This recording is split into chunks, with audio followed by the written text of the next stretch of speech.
Hey guys, Hammett here. So I was reading an article in the Irish Post and I saw that there's a bartender, Rory McGee. He's at the Shelbourne here on McCurtain Street. And he set a record for the most Irish coffees made, and I think it was in 180 seconds. I'm gonna go in and congratulate him and maybe see if I can possibly make an Irish coffee with him. Let's see how it goes.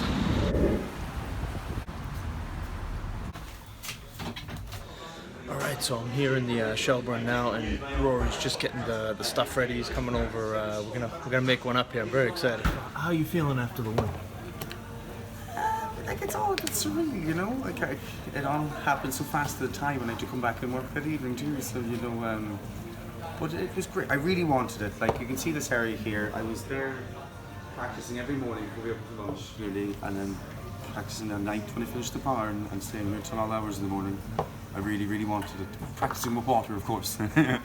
My wrist was actually damaged, and if you've seen the highlights of me there, I'm constantly like, you know, stretching it, you know, because there was 80 shots of whiskey in my hands at the beginning, you know, and practicing that was 80 shots of water, you know. So but it was a competition, and on the day, you know, I went up to do a job. Everyone was kind of nearly pouring as if they were in a restaurant. I was pouring for speed, and I was throwing the coffee pots on the ground. Have you seen behind the stage? It was covered in coffee and cream and whiskey, you know. But so I was a bit dirty. A wee bit dirty, but it worked out in my favour, and that's all that mattered, you know. So we'll see. I got this here portrait, this small one. So we use kind of syrup. It's faster, especially in service, and it also gives a nice texture to the whiskey. Coffee. And like my family, it meant a lot because I grew up making Irish coffees. But in my house, it was always an Irish coffee with brandy. My father would always refuse to say French coffee or Café Royal. It was always Irish coffee with brandy. And in a restaurant, the waitress would go, "Oh, so you want a French coffee?" No, I want an Irish coffee with brandy. So my mother showed me how to make them at 8 years old to save them getting up and making them. Yeah. And I could never get the cream to float, which was the big deal on the day, you know. It kind of was.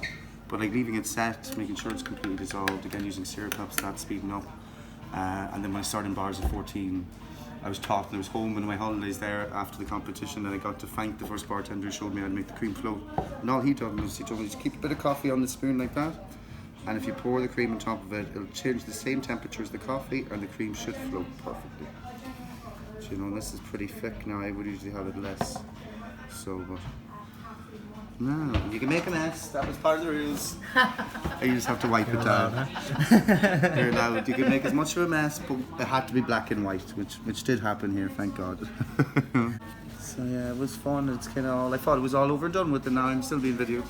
Yeah. Apologies. Not at all. We made about 100 of these over the weekend as well. How many did you make in 3 minutes? I made 72, but only 49 were counted as restaurant worthy. They were part of the rules of the competition, so there was no time for nutmeg or chocolate then too. You can imagine. So we'll make this a bit more luxurious here. Emmett, thank you. Yeah. And there's your Irish coffee.